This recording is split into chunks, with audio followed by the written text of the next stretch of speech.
It started not with a press release or a royal proclamation, but with whispers.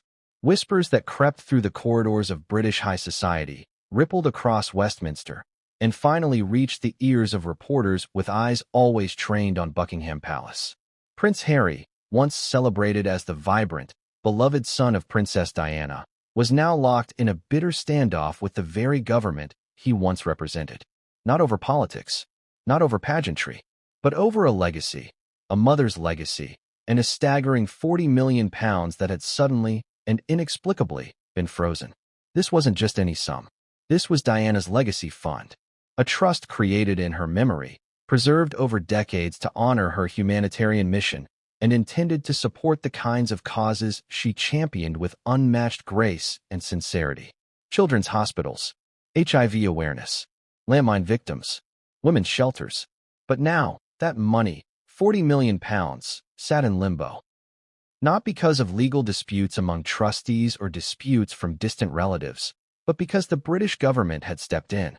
Officials had quietly intervened and halted the transfer of those funds. The reason? Alleged irregular financial activity linking Diana's charitable assets to Prince Harry's private ventures, including, most shockingly, the Archewell Foundation. Before we continue, please hit the like button, subscribe to the channel, and turn on the notification bell for updates. To outsiders, it looked like yet another royal drama in an already chaotic era. But for those paying attention, this wasn't just a scandal, it was a bombshell. At its heart was a devastating question. Had Prince Harry, Diana's own son, tried to funnel charitable assets meant for the public good into his own nonprofit machine? And if so, was he acting out of desperation, ambition, or some misguided sense of entitlement? The public didn't know the answer. Not yet. But the government's move was unmistakable. It had blocked the transfer. And with that, it opened a Pandora's box that no one in the House of Windsor wanted pried open. To understand just how we arrived here, we need to rewind. Rewind past the headlines, past the Netflix documentaries and the Oprah interviews, past the glitz of Montecito and the gossip columns that chronicle the Sussexes like a running soap opera. We need to go back to the story of a mother and a son, to a funeral watched by the entire world, where a 12-year-old boy walked behind his mother's coffin with eyes full of tears and a silence heavier than stone. That boy was Harry, and the world grieved with him. The boy who said goodbye too soon to the only person who truly understood him. For decades, the image of Harry mourning his mother became a symbol of royal pain, public trauma, and familial distance. And it also became a driving force behind his life's choices, so he claimed. When Harry launched Archewell, his nonprofit empire in America, he said he was doing it to continue Diana's legacy. "I carry her values with me," he told the public. "She lives through the work I do." Those were powerful words. Sincere, even. At the time, many believed him. Others were skeptical, especially as Archewell became not just a charity, but also a media brand. Podcasts, television series, corporate partnerships. There was charity work, yes, but there were also lucrative deals, and the lines between nonprofit and business started to blur. Still, the Diana Legacy Trust stood untouched for years. It was viewed as sacred, a vault of goodwill too holy to be politicized. But behind the scenes, something changed. Insiders began to notice a shift. Meetings took place between Harry's financial advisors and the trustees of the Diana Trust. Lawyers were involved. Financial documents were updated. And then came the request. A formal move to transfer £40 million from the Diana Legacy Trust to an entity that would, in theory, support similar humanitarian goals, only this time, under the banner of Archewell. It might have gone unnoticed. It might have been approved quietly. But someone raised a red flag. An unnamed official inside the Charity Commission of England and Wales allegedly noticed what they described as significant overlap between the trust's proposed recipient and Prince Harry's personal business infrastructure. In short, they suspected that the money, if transferred, would not be solely used for charitable purposes. It might also bolster Harry's private brand, media ventures, or other ventures linked to his and Meghan's lifestyle empire. That's when the investigation began. To the public, none of this was visible. No front-page headlines screamed of scandal. No royal spokesperson addressed the issue. But inside the government, a quiet storm was brewing. The Treasury flagged the transaction. The Charity Commission initiated a discreet inquiry, and soon after, the entire transfer was halted. The £40 million stayed where it was, frozen, pending further review. When Harry found out, insiders say he was livid.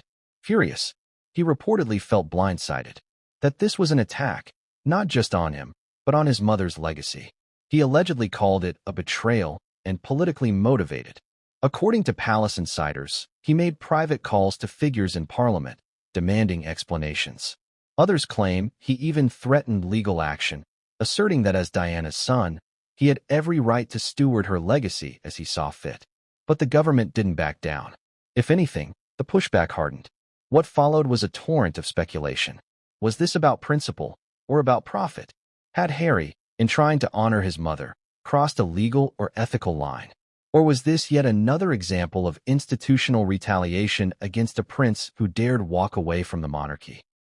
The answer isn't simple, because this story isn't just about legal transfers or financial protocols. It's about image, about trust, about what it means to preserve a legacy, and who gets to do it.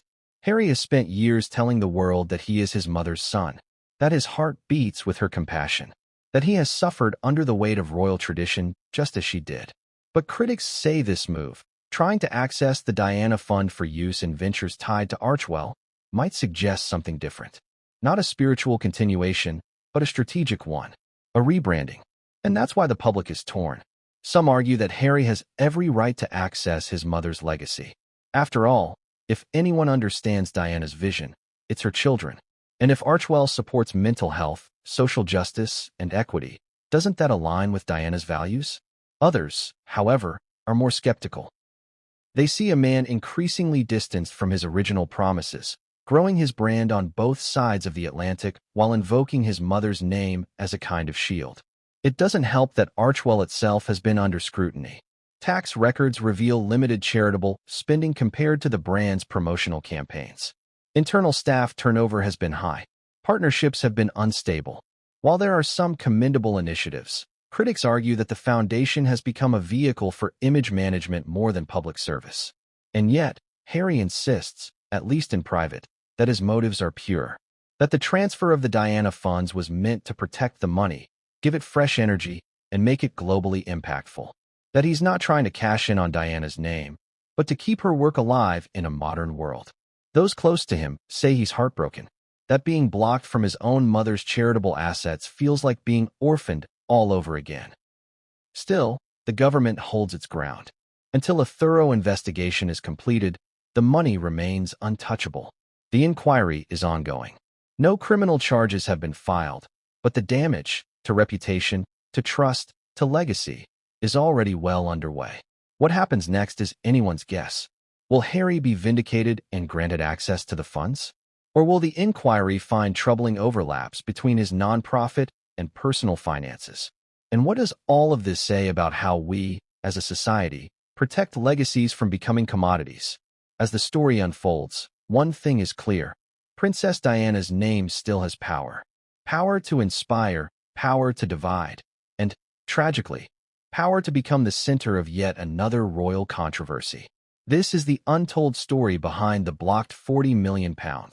A story of grief, ambition, legacy, and accountability. And it's only just beginning.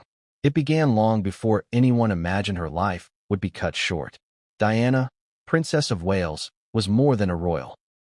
She was a force of compassion, a woman who refused to let the stiff upper lip of tradition stop her from embracing the suffering of others.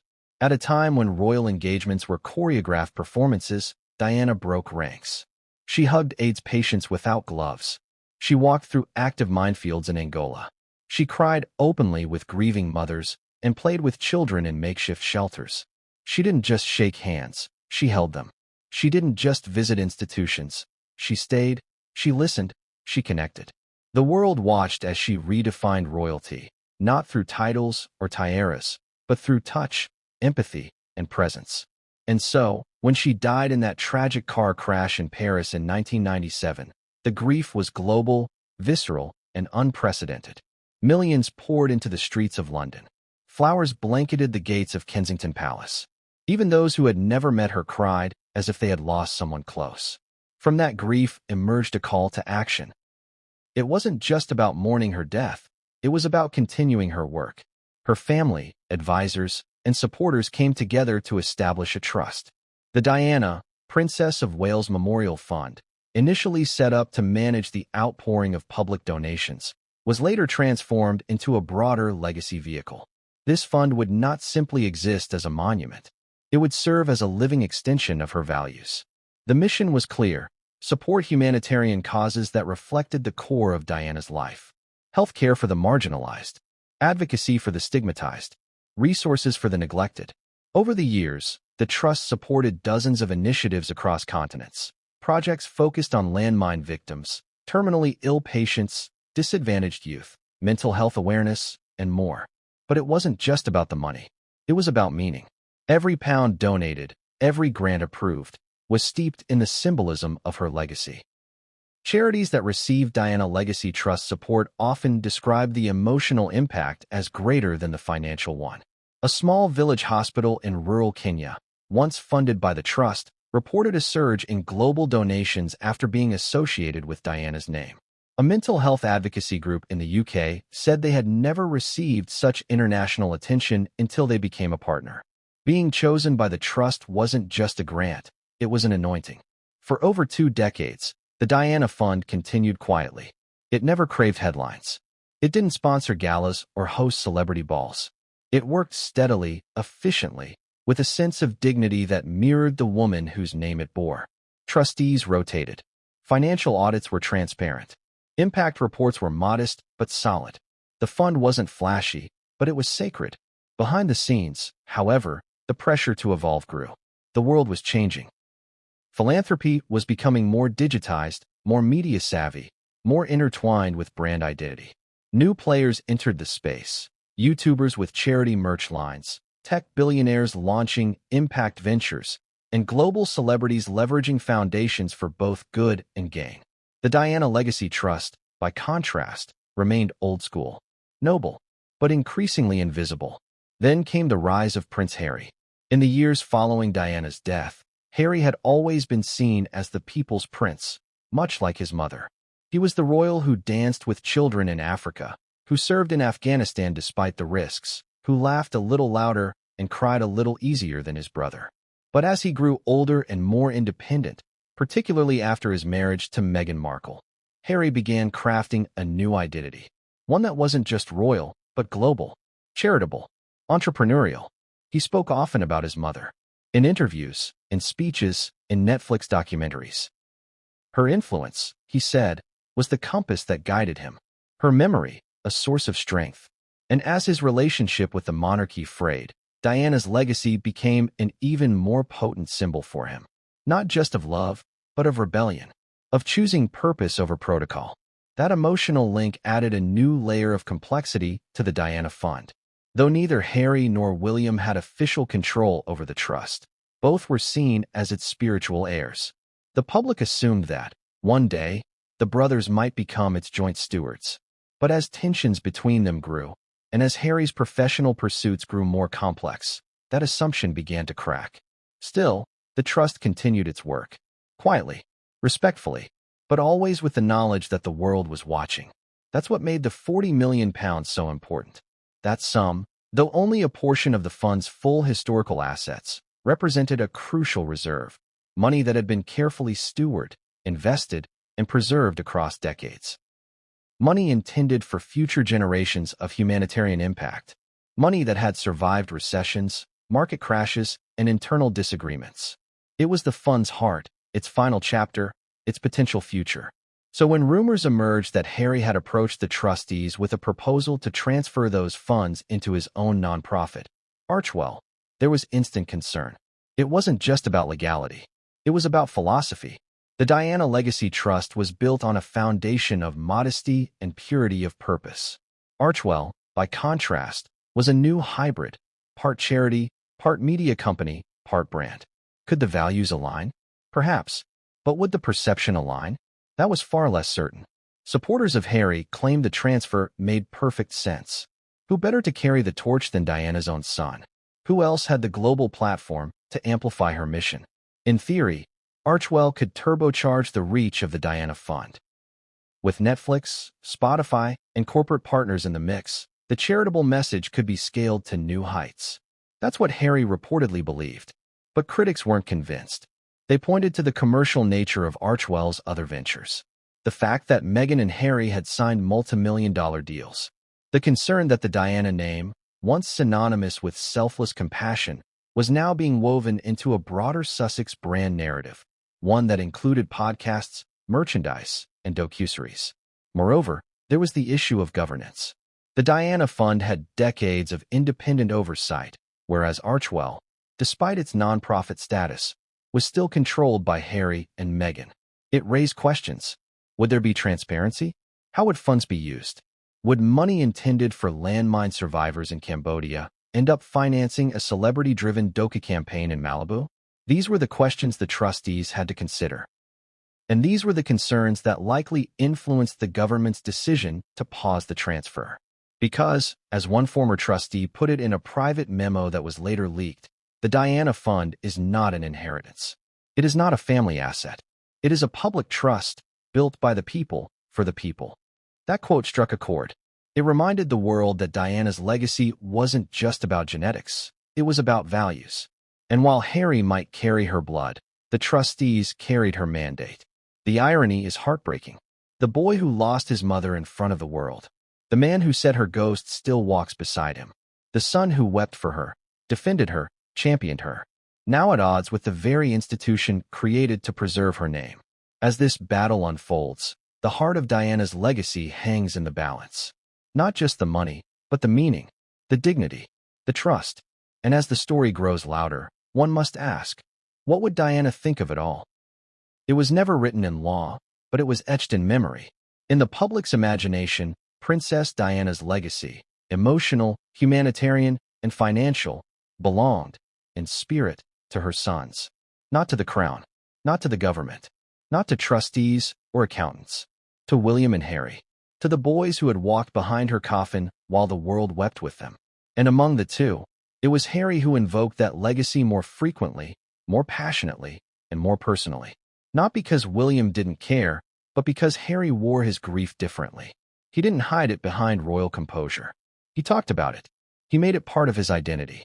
And as time passed, that identity became his shield and his brand. So when whispers began circulating that Prince Harry was seeking control, partial or otherwise, over funds linked to his mother's legacy, many were not surprised. What surprised them was the scope of what he allegedly wanted to do with that money, and how forcefully he believed it was his right to pursue it. At the center of Harry's claim was a personal narrative. According to those close to him, Harry believed that the Diana Legacy Trust was not just a legal entity, it was a promise. A promise to continue the mission of a mother stolen too soon. And as her son, he felt both the emotional weight and the moral authority to carry it forward. But there was a deeper layer, one tied to independence. After stepping back from royal duties, Harry's financial world changed dramatically. No longer backed by the sovereign grant, he had to find new ways to fund his family, his security, his causes, and his aspirations. In his own words, during the explosive Oprah interview, he revealed that his family had cut him off. He said he survived those early months in California using money Diana had left him, an inheritance he called a lifeline. In that context, it becomes clearer why he may have viewed the Diana Fund as more than just symbolic. For Harry, it was potentially his future, not in the form of a direct inheritance, but as a vehicle of purpose and autonomy. He had Archwell, he had a vision, but he needed capital. Ethical capital, emotional capital, and yes, financial capital. The Diana Legacy Trust, to him, offered all three. Sources familiar with internal discussions claim that Harry proposed a strategic merger, not a hostile takeover, but a unification of purpose. He argued that Archwell, unlike the aging Diana Fund, had the infrastructure, media reach, and branding power to scale the mission globally. He promised transparency, collaboration, and adherence to charitable law. He painted a picture of synergy, the Diana name, re-energized for a new generation, paired with Archwell's tech-savvy campaigns and global reach. But it wasn't just about ideas. There were hard numbers involved. Documents suggest Harry's team requested an initial transfer of £40 million from the trust's reserves. That sum, they said, would fund a new wave of humanitarian projects under the Diana Archwell Partnership, mental health initiatives, refugee education programs, domestic violence shelters, all framed through the lens of Diana's values. To Harry, this wasn't opportunism. It was destiny, the natural evolution of his mother's work, updated for the 21st century. And he reportedly believed that he was the only one truly committed to ensuring it lived on in a world where attention spans were short and legacy could be forgotten without media relevance. But outside his circle, that view wasn't universally shared. Critics questioned the optics and the timing. Why now? Why during a period when Archwell's own transparency had been questioned? Why at a moment when Harry's public reputation was under pressure from multiple sides? Royal critics, former staffers, skeptical journalists. They also questioned the assumption itself, that the Diana Fund was somehow his to shape. Legally, it was not.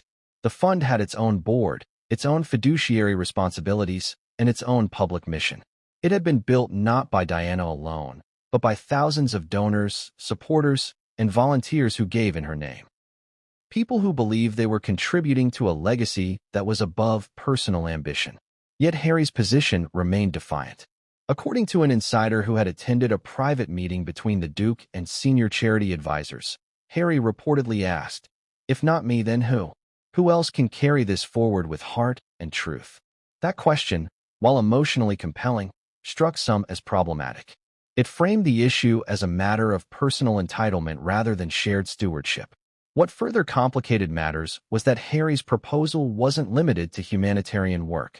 Reports suggest that the pitch included plans for multimedia content under the Diana Archwell umbrella, documentaries, educational series, even branded storytelling platforms highlighting causes inspired by his mother, all noble on the surface, but also potentially commercial in execution. Could this be philanthropy with a PR twist? This is where the controversy sharpened. Because the Diana Fund had never mixed its message, it had never tried to become a content brand. It had remained lean, quiet, and focused on grants. Archwell, on the other hand, operated in a new hybrid space, part altruism, part entertainment, part lifestyle influence. That duality made many uncomfortable with the idea of a merger. Even among those sympathetic to Harry's grief and mission, there were concerns. Some questioned whether Archwell had the internal structure to absorb such a large fund. Others worried about donor perception. Would longtime supporters of Diana's work feel betrayed if her legacy became a Netflix tie-in? And then came the politics. While the Diana Fund was legally a private trust, its public origins, born from public grief, built on public donations, gave it a quasi-national significance. As a result, any major shift in its structure triggered regulatory scrutiny. Particularly if that shift involved a high-profile figure like Harry, whose political opinions and public conduct had increasingly placed him at odds with traditional British institutions.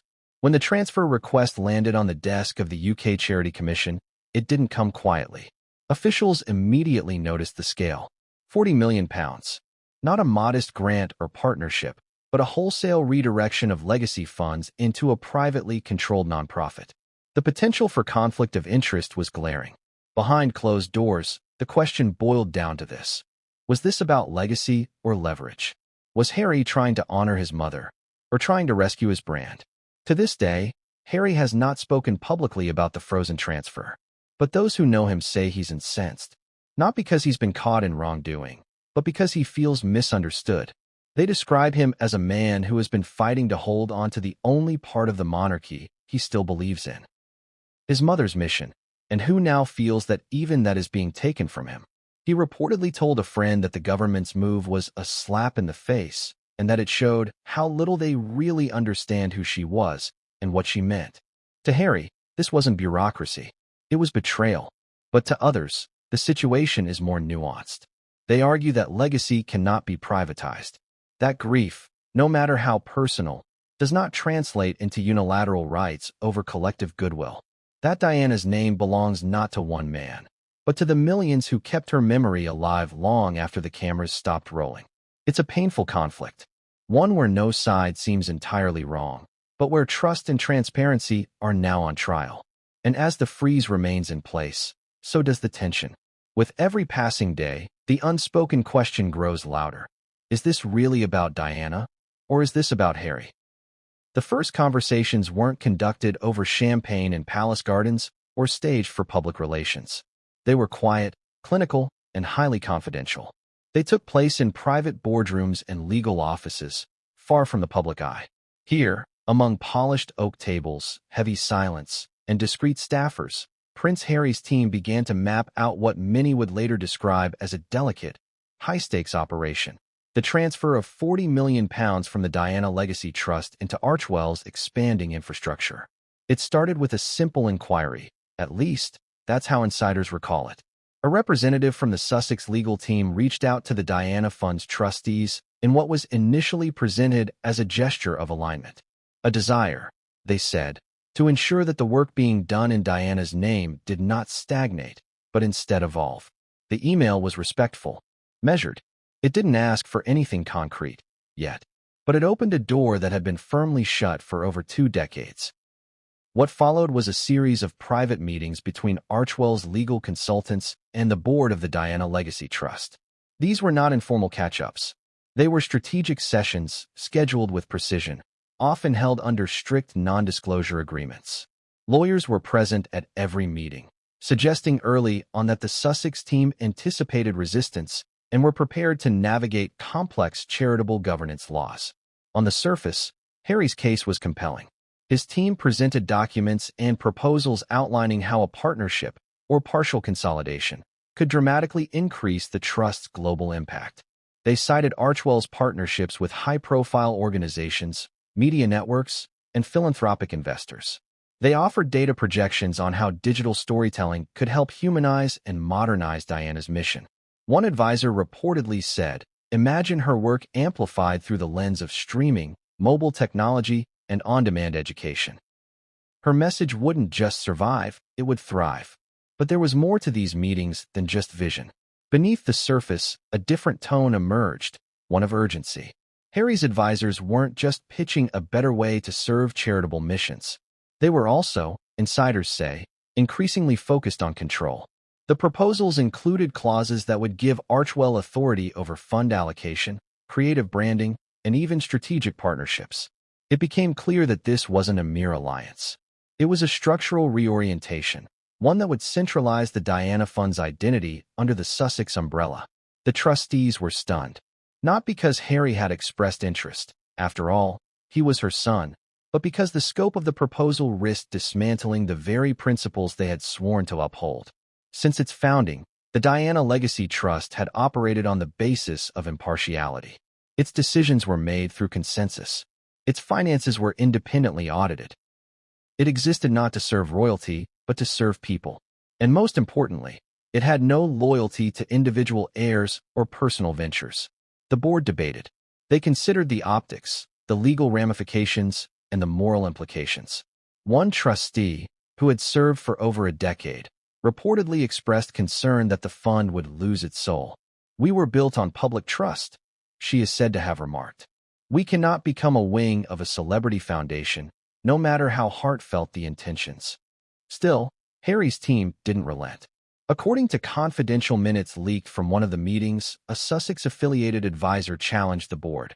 Why should Diana's work remain confined to a legacy model frozen in the 90s, when it could live, breathe, and touch billions? It was a powerful argument, one that held emotional weight. But it also signaled a deeper motive, rebranding Diana not just as a memory, but as a modern-day symbol of Harry's movement. The tension escalated when financial discussions began. The £40 million wasn't arbitrary. That figure had been earmarked as the Trust's reserve, a kind of endowment fund that was protected from annual program expenses. It ensured that the Trust could weather global downturns, emergencies, and long-term needs. Harry's team requested that all or most of that sum be redirected into Archwell-controlled programs. In return, Archwell would provide regular financial reports, impact assessments, and public accountability. To the Sussex team, this was a reasonable ask. But to the trustees, it represented a breach of fiduciary duty. Transferring that kind of capital, essentially gutting the core of the trust, would require extraordinary justification. It would also place them under the scrutiny of the UK Charity Commission, the public, and potentially the press. And while Harry's personal ties to the mission were undeniable, trustees could not ignore the fact that Archwell was also involved in private ventures, entertainment deals, speaking engagements, and brand licensing. The overlap between charitable activity and personal benefit was, at best, blurry. The meetings turned colder. What began as an emotional pitch evolved into a legal standoff. Lawyers debated the interpretation of Diana's original wishes. They examined the language of the fund's founding documents, some of which dated back to the late 1990s. There were arguments over whether the fund's mandate included adaptive partnerships, or whether that term had been manipulated to accommodate Archwell's broader platform. Meanwhile, outside the room, speculation was building. A handful of individuals, journalists, royal watchers, former charity partners, had begun to sense that something was stirring. Cryptic comments in charity newsletters. Unusually vague responses from the Diana Fund's PR team. A sudden uptick in Archwell's legal filings. Something was in motion, and those with a trained eye could see it. Inside the palace, the Queen's former courtiers were watching too. Though Buckingham Palace had no formal control over the Diana Legacy Trust, they maintained an interest. One former royal aide, now retired, described the situation bluntly. Harry wanted to leverage the last truly untouchable thing he had, his mother's name. And not everyone agreed he should. Still, Harry pushed forward. Sources close to the Sussexes claimed that he was growing frustrated with the delays. He reportedly believed that bureaucracy was standing in the way of progress, that trustees were clinging to the past out of fear or jealousy, that the work could not evolve unless someone bold enough stepped in and took the reins. That person, in his mind, was him. But as the talks dragged on, a new variable entered the equation: risk exposure. A compliance officer associated with one of the Diana Fund's partner charities quietly raised an alarm. They had reviewed Archwell's financial disclosures and noted inconsistencies in how administrative costs were reported. While there was no formal accusation of misappropriation, the discrepancies were enough to warrant concern, especially if millions from a legacy fund were about to be absorbed into the same ecosystem. This report was forwarded to a contact at the Charity Commission, triggering what would become the earliest stages of an informal inquiry. It wasn't public yet, but it was serious. The final meeting between the two camps ended without resolution. The trustees, feeling cornered and deeply uneasy, chose to halt negotiations. They sent Harry's team a formal notice that any further discussion would require legal oversight from government regulators. They weren't accusing Harry of fraud, but they were no longer comfortable proceeding without full transparency and independent review. The Sussex camp was reportedly stunned. Harry, especially, was said to be enraged. According to someone present during that final debrief, he walked out of the room muttering, "They've stolen her from me again." To him, this was more than a failed proposal. It was the latest chapter in a lifelong battle between what he felt and what others permitted. Behind closed doors, the conversation had ended. But outside, it was just beginning. Government officials, prompted by early internal alerts, would soon step in. They would conduct their own review. And before long, the story that had simmered in silence for months would burst into the public consciousness, shaking not just Harry's world, but the very meaning of what it meant to protect a legacy. It's a simple figure on paper, yet the weight of £40 million hangs like a shadow across a complex story of legacy, control, and trust. For some, it's just a number, an abstract representation of wealth. But for others, especially those who've followed Diana's life and values, that figure is soaked in purpose. It's not merely cash. It's what remains of the goodwill, hope, and empathy that defined a princess who turned her pain into healing for others. So when talk of transferring that money surfaced, when quiet conversations became formal proposals, and legal meetings began addressing where and how the money might be moved, the question was unavoidable. Where exactly was the £40 million going? The proposal put forth by Prince Harry's team wasn't vague. According to multiple documents seen by legal analysts, the Sussex camp had laid out a roadmap of how the money would be used. They called it a strategic allocation plan and presented it as the future-facing extension of Diana's legacy. The plan detailed that the funds would be transferred into Archwell Foundation's operational framework and divided into 3 core initiatives: global mental health campaigns, youth empowerment, and digital education. and humanitarian media projects aimed at dignity storytelling. It sounded promising, noble even, but the details were where unease began to grow. Of the £40 million, nearly 35%, around £14 million, was marked for infrastructure enhancement. This included staffing, office expansion, legal compliance upgrades, and digital platform development for Archwell's growing operations. That figure alone raised eyebrows. Critics noted that while administrative costs are a standard part of nonprofit operations, a 35% allocation from a legacy charity fund, especially one formed in honor of Diana, felt disproportionate. Another £10 million was earmarked for media projects. These would include short documentaries, animated explainers, and a potential multi-part series about global resilience. The storytelling component was pitched as a modern way to educate and inspire. Yet, some stakeholders saw red flags. Media production costs, even in charitable form, can be notoriously opaque. Who would own the rights to the content? Would it be monetized? Would streaming platforms like Netflix or Spotify gain indirect benefit? And if so, what safeguards were in place to ensure that none of that revenue flowed back into private accounts linked to the Sussex brand? The plan further proposed allocating £12 million to be distributed in global grants. These would go to pre-vetted partners working in developing nations, conflict zones, or underrepresented communities. On paper, this looked most aligned with Diana's work. But even here, questions arose. Several of the proposed partner organizations had either existing ties with Archwell or had recently entered conversations with Sussex-affiliated executives. Was the selection truly merit-based, or was it proximity-based? The final £4 million was left in what the documents called a rapid response reserve, meant to be deployed in times of natural disasters or global emergencies. While flexible funding is often essential in philanthropic work, the clause left wide interpretive leeway. Critics pointed out that without a board or independent oversight council guiding those decisions, the money could be spent in ways that might not clearly align with Diana's original philanthropic focus. All of these concerns centered around one central tension: control versus mission. On one hand, Prince Harry and his team insisted that Archwell had the global reach, infrastructure, and branding power to take Diana's legacy to new heights. On the other hand, skeptics feared that the line between public good and private brand had grown too thin. At the heart of the matter was transparency. The Diana Legacy Trust had operated for decades with publicly available financial statements, consistent audits, and annual reports. Archwell, while legally compliant with U.S. nonprofit regulations, was still a relatively new entity with evolving financial disclosures. Its early tax filings revealed modest charitable disbursements compared to its promotional footprint.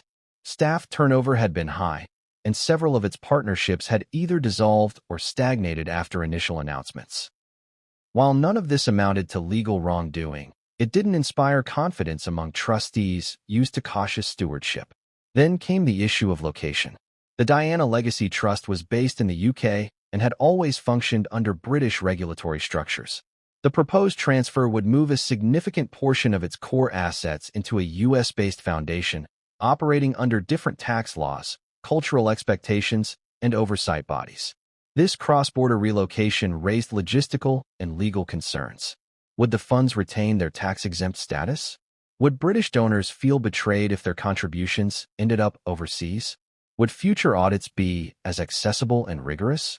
Furthermore, questions about the Sussex's media ventures cast a shadow over the request. Though Archwell's charitable wing was separate from Archwell Audio and Archwell Productions, all three were housed under the same brand. Critics argued that any public visibility from Diana-themed projects could indirectly boost Harry and Meghan's personal equity. A well-received docuseries, for example, could elevate their media cachet, attract new deals, and influence their speaking fees, even if no money changed hands directly. This possibility, no matter how theoretical, could not be ignored by trustees sworn to protect the fund's integrity. In response to these concerns, the Sussex team reportedly prepared a counterproposal. They offered to establish a joint oversight committee made up of former Diana Trust board members, Archwell directors, and an independent ethics consultant. This committee, they argued, would review and approve all spending of the £40 million. Additionally, They suggested appointing a British auditing firm to oversee the funds even after their transfer to the U.S., in an effort to preserve cross-border accountability. Yet the trustees remained uneasy. Because beneath all the financial detail and legal maneuvering was a deeper philosophical question. Should any part of Diana's legacy be tied to personal ambition? Even if that ambition was noble? They remembered the promises made at the time of her death, that her name would not be used for power, profit, or prestige, that she would be remembered for what she gave, not what she represented. And as much as they respected Harry's grief, they feared that this plan, this £40 million proposal, might turn Diana from a symbol of service into a brand extension, one that blurred too many lines and asked too much trust from the public that had built her legacy in the first place. By the time the government was looped in, the documents had been reviewed by at least 3 independent legal advisors, each raising similar concerns. The size of the transfer, the structure of the recipient entity, the branding overlap, the potential for unintentional benefit to private interests. None of the experts accused Archwell of criminal activity, but their recommendations were clear: pause the transfer until a more thorough, impartial investigation could be conducted. The Treasury agreed. So did the Charity Commission. The funds would not move. Not now. Not until every clause, pathway, and potential risk was reviewed in full. The £40 million, once on the verge of entering a new chapter, was halted, frozen in time. And with that freeze came the unraveling. Questions flooded the media. Allegiances were tested. Opinions turned sharply divided. Some hailed the decision as a defense of ethical giving. Others saw it as an overreach. Yet another obstacle in Harry's already embattled quest to define his life outside the palace walls. But for those close to the trust, it wasn't personal. It was principled. As one trustee told a journalist, the money isn't just money. It's memory. It's meaning. And we don't move that lightly. The £40 million question wasn't just about transactions. It was about transformation. Who gets to define it? Who gets to lead it? And whether legacy can truly be inherited, or if it must always be earned, moment by moment, decision by decision. Until that point, everything had occurred behind a curtain. Conversations muffled by confidentiality, legal drafts exchanged between private teams, and a battle being waged in silence. But when concerns escalated to a level that could no longer be resolved within boardrooms and polite correspondence, the matter crossed a line. The moment the UK Treasury and the Charity Commission were officially notified of potential irregularities, the story changed. It was no longer just a matter of family, memory, or even ethics. It had become a matter of public trust and government scrutiny. The trigger for the government's involvement was not some dramatic media expose, nor a whistleblower rushing to reporters. It was, as often happens in cases involving legacy trusts and large financial transfers, a formal notification. An experienced compliance officer from a well-respected UK-based partner organization, one that had historically received grants from the Diana Legacy Trust, had flagged the issue to the Charity Commission. The individual, concerned by reports of Archwell's proposed fund absorption and their own analysis of recent nonprofit filings, wrote a measured but pointed letter. In the letter, the officer outlined the unusual nature of the request to move £40 million from a long-standing UK trust into a foreign-based entity with multiple financial operations. It also questioned Archwell's existing ratio of administrative to program spending, the overlap between its charitable and media divisions, and the lack of third-party governance structures.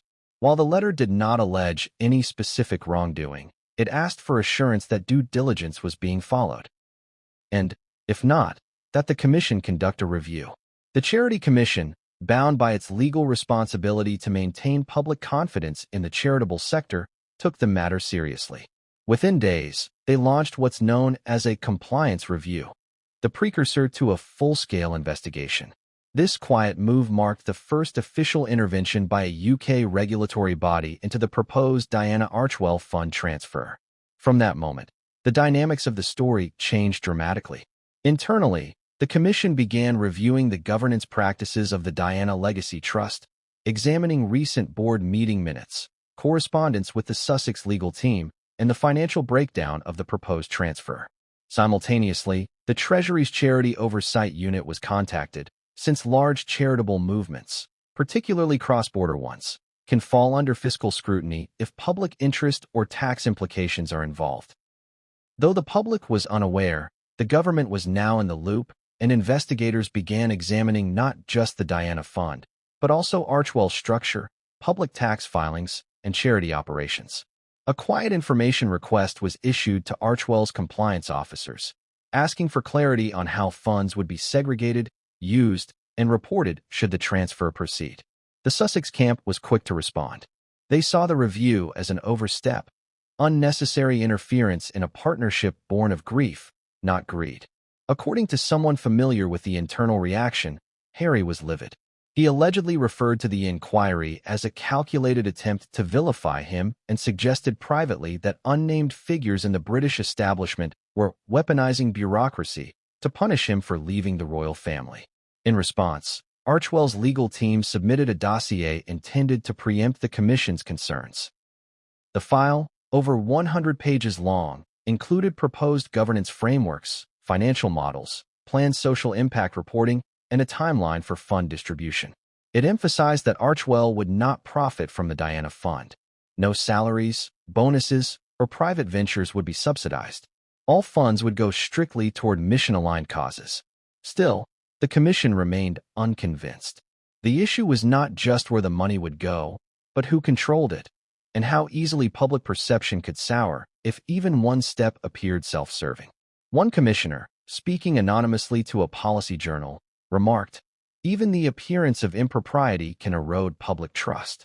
When a legacy like Diana's is involved, we must hold the process to an even higher standard." This concern reached the Treasury as well. The Diana Legacy Trust had operated with significant tax relief under UK charity law. If the £40 million were to leave the UK's jurisdiction and fall under US non-profit structures, the government needed assurance that the funds would still meet British charitable definitions. There was concern that once the money crossed the border, it could be beyond the reach of UK legal protection. To ensure compliance with the Charities Act, the Treasury initiated a financial hold, a temporary restriction on the transfer pending outcome of the Commission's inquiry. This move blindsided the Sussex camp. Not only had their proposal stalled, but now it was under official investigation. The freeze triggered internal friction between Archwell's directors and financial advisors, some of whom warned that pushing ahead too aggressively could damage the foundation's reputation. Others believed that backing down would set a dangerous precedent, implying guilt where none existed. Meanwhile, the story began to leak. Initially, it was just whispers in charity circles. Anonymous tips to non-profit reporters, vague references in watchdog newsletters, speculation on royal blogs. But as the Commission's inquiry became more formalized, and Archwell began submitting additional disclosures, the media caught on. A respected British newspaper published a piece titled "Harry's Legacy Battle: Government Freezes Diana Fund Transfer," igniting a firestorm across tabloids, talk shows, and social media. Now, the issue wasn't confined to lawyers and trustees. It was everywhere. In the days that followed, news anchors dissected the motives. Some defended Harry, suggesting the review was an unfair punishment for a prince who dared challenge the monarchy. Others questioned the transparency of the proposal, accusing the Sussexes of blurring the line between charity and personal brand. Public opinion fractured. Loyal supporters of Diana viewed the freeze as a necessary safeguard. "Her legacy is for the world, not for personal foundations," one prominent charity director said on a televised panel. Even her son must be held to that standard. On the other side, Sussex loyalists cried foul. They argued that the trust had stagnated, that Harry was offering a path forward, and that the review reeked of political motives. "This isn't about ethics," one commentator said. "It's about punishing a royal who refuses to play by their rules." Caught in the middle were the trustees, who had tried to act cautiously but now found themselves under scrutiny too. Critics accused them of mismanaging the public narrative. Why had they entertained the proposal if they had so many reservations?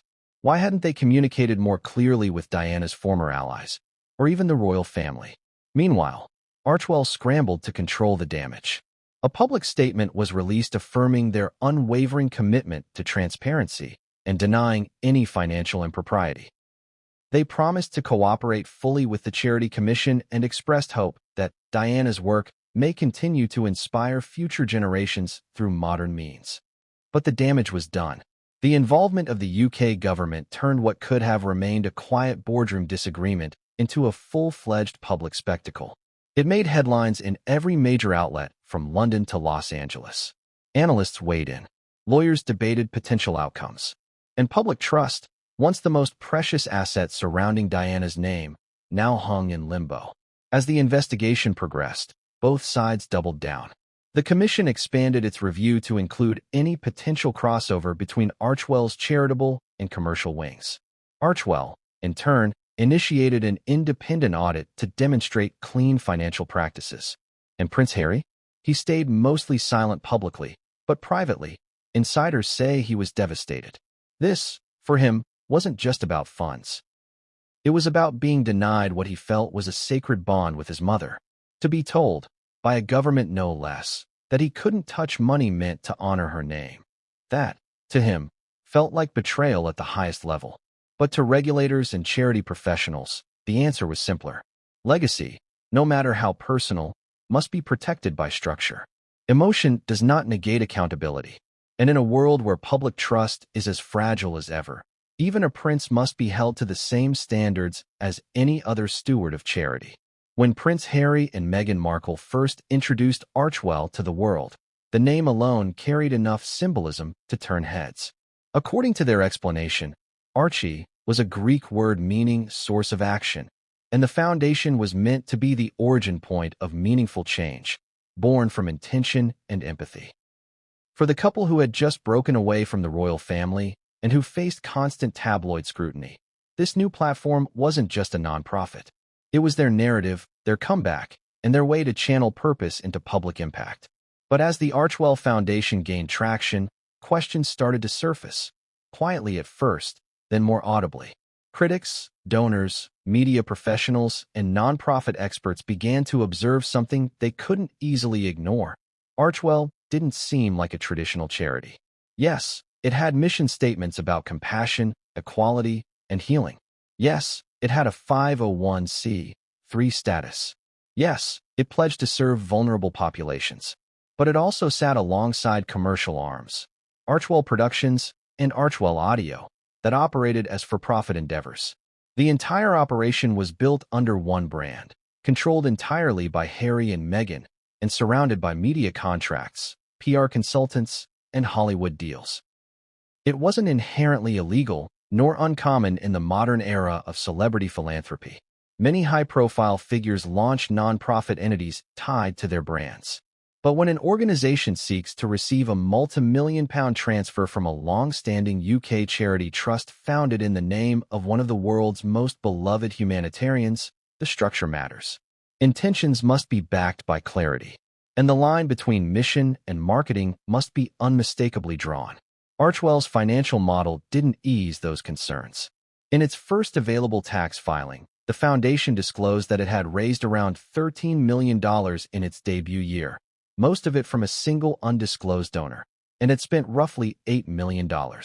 Of that spending, a little over $3 million was allocated to grants for charitable causes. The rest, nearly $5 million, was categorized under administrative costs, communications, staffing, and operations. For a young organization, this isn't unusual. Startup charities often bear high initial costs in establishing infrastructure.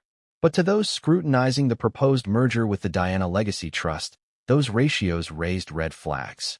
Would the £40 million be subjected to the same expenditure pattern? Could more than half of Diana's legacy be used on back-end architecture rather than direct aid? Worse still, Archwell was surrounded by media noise. Podcasts, Netflix specials, public speeches at high-fee events, brand sponsorship rumors. This was not a quiet, low-profile charity working in the shadows. It was center stage, navigating both celebrity culture and global causes simultaneously. That dual identity prompted an uncomfortable but necessary question from skeptics. Was Archwell a Trojan horse? On the surface, it promised benevolence. But under scrutiny, it began to appear, at least to some, as a sophisticated vehicle that could blur philanthropy with brand building. Critics wondered whether Archwell's charitable initiatives were sometimes used as narrative platforms to defend the Sussex's public image. A mental health campaign that doubled as a promotional feature for Harry's memoir.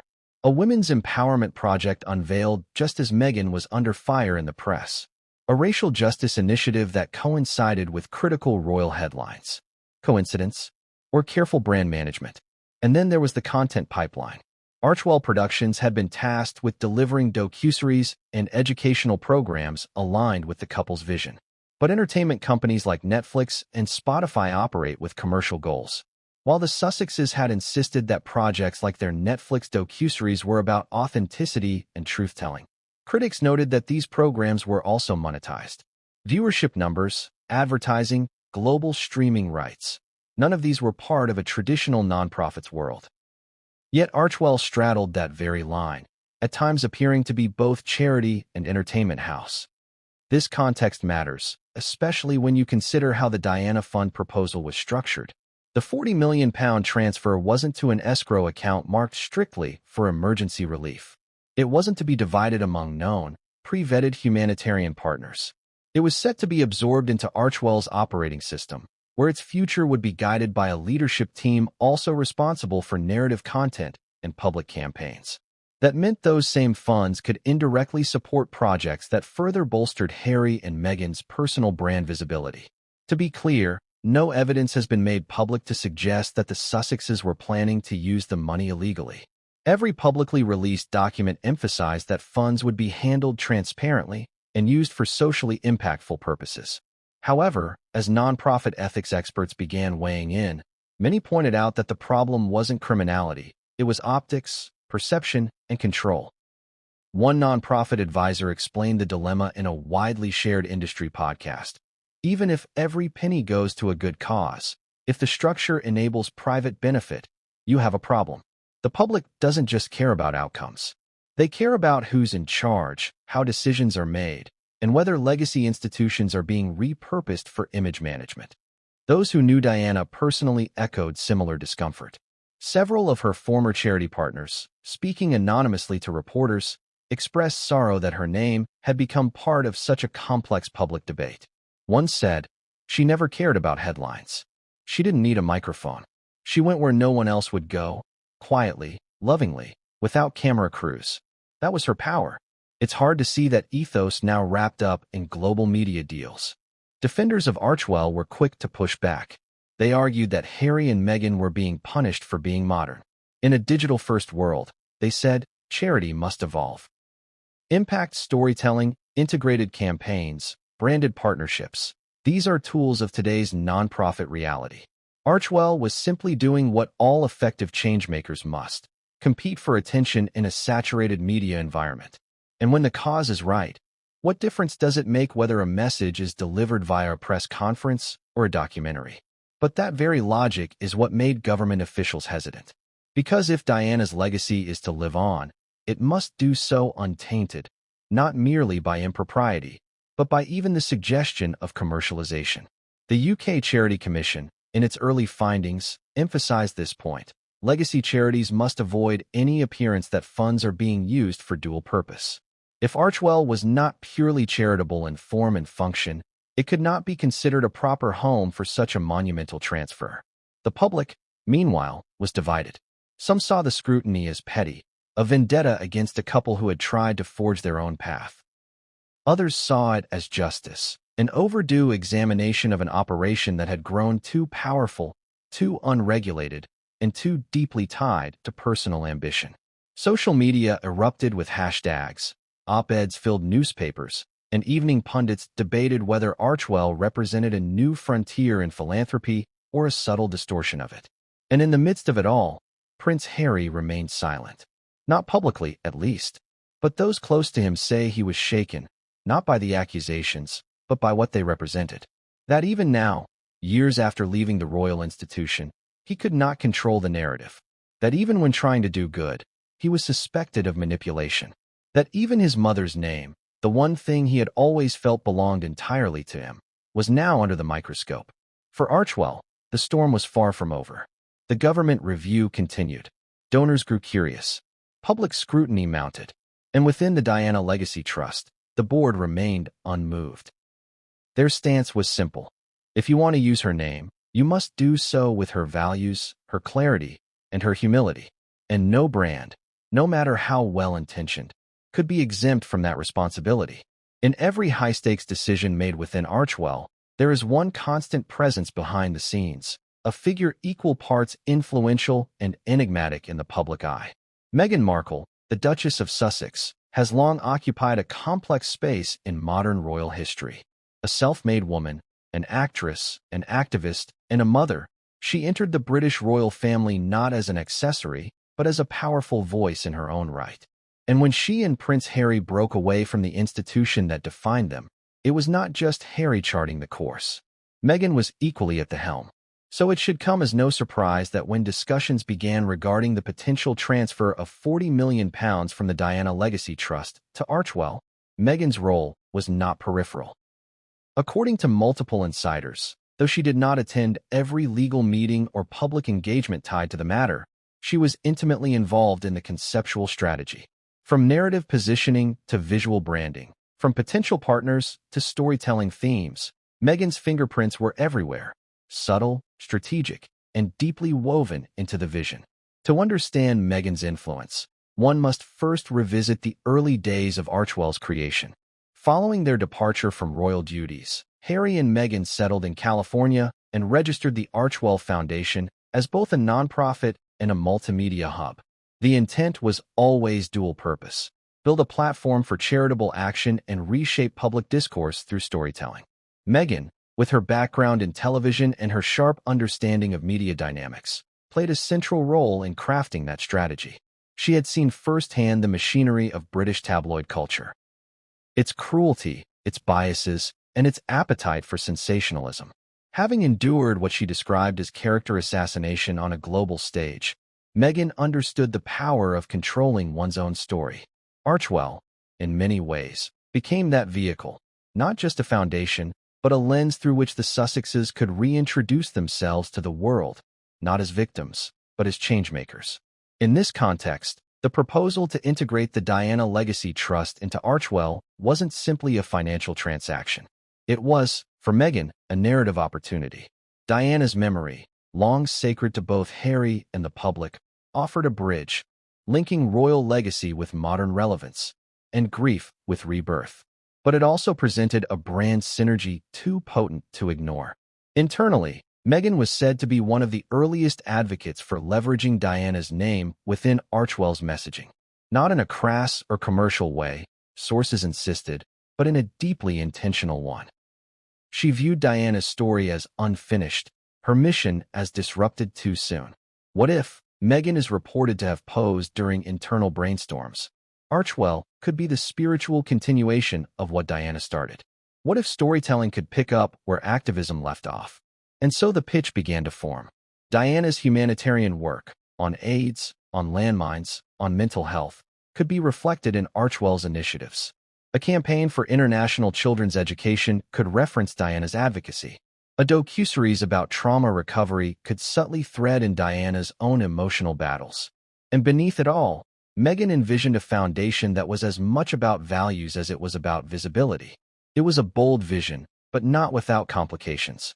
Critics soon argued that Meghan's media savvy, while brilliant in some respects, could veer dangerously close to branding a legacy that was not hers to own. She never met Diana. Her connection to the late princess was through marriage, not blood. Yet she frequently spoke of Diana in interviews, drew parallels between their experiences with the press, and positioned herself as an inheritor of the same emotional burden. For some, this was empowering, a woman standing up against the same oppressive systems that once hurt her mother-in-law. For others, it was opportunistic, a repackaging of someone else's suffering for personal narrative advantage. These tensions intensified when news of the proposed fund transfer surfaced. Meghan's role was questioned more loudly. Was she the architect behind the scenes, encouraging Harry to assert control over his mother's legacy? Had she played a role in framing the proposal in terms of modern impact, thereby softening concerns about its structural overreach? Or, as her defenders insisted, was she simply supporting her husband in a quest to reclaim something that had always belonged to him? What is known is that Meghan was involved in preparing Archewell's public communication strategy surrounding the proposal. From internal documents reviewed by regulators to anticipated press releases, she worked closely with PR advisors and messaging consultants. The language was deliberate, emphasizing continuity, family, and humanitarian expansion. It avoided phrases like takeover or consolidation and instead used terms like partnership, legacy alignment, and honoring Diana's mission. Even the proposed rollout of the announcement, had the transfer gone through, was reportedly designed with Meghan's input. Archewell's digital media team had drafted preliminary content, short-form videos featuring archival footage of Diana intercut with modern testimonials from young activists, all set to emotionally evocative music. Meghan's goal, according to those familiar with the plan, was to bridge generational empathy, connecting Diana's 1990s presence with 2020's purpose. But this carefully crafted strategy was shattered the moment the government inquiry began. Suddenly, what had been positioned as a respectful tribute was under the microscope, and Meghan, whether directly or indirectly, was pulled into the vortex. The backlash wasn't uniform, but it was persistent. Some accused Meghan of exploiting Diana's legacy to build credibility for herself in the humanitarian space. Others claimed she was manipulating Harry's grief to push forward an agenda that, however noble on the surface, ultimately benefited their public image. Conservative commentators pounced on the narrative. British tabloids speculated that Meghan was the true driving force behind the proposal. Even late-night satirists made veiled jabs, turning the story into a media circus. But inside Montecito, the mood was reportedly somber. Meghan, by all accounts, was both angry and hurt. She had anticipated pushback, but not this level of public suspicion. She believed in the cause. She believed that modernizing legacy work was essential. And most of all, she believed that her husband deserved access to his mother's memory in a way that wasn't mediated by the crown or controlled by trustees who never knew Diana personally. Friends say she tried to shield Harry from the full brunt of the controversy. She encouraged him to focus on the work, to let Archewell's actual impact speak for itself. But privately, she may have also wrestled with the emotional consequences of intertwining legacy with brand in an era when every motive is questioned and every move dissected. As the investigation dragged on, Meghan's public appearances grew more measured. Statements were carefully worded. Archewell's media output shifted its tone. The Diana narrative, once front and center, began to fade slightly from the spotlight. Some saw this as a tactical retreat, others as a sign of regret. But the debate lingered. How much influence had Meghan truly had? Was she a supportive partner or the silent strategist behind a plan that went too far? In truth, perhaps she was both. A woman who believed in causes, who understood storytelling, who had endured unimaginable scrutiny, and who saw in Diana not just a legend, but a kindred spirit. Whether that connection was embraced or contested didn't change the fact that Meghan had shaped the narrative from the shadows. With intellect, with ambition, with emotional conviction, and whether her role was that of a bridge builder or a boundary pusher, she had left her mark on a chapter that history would not forget.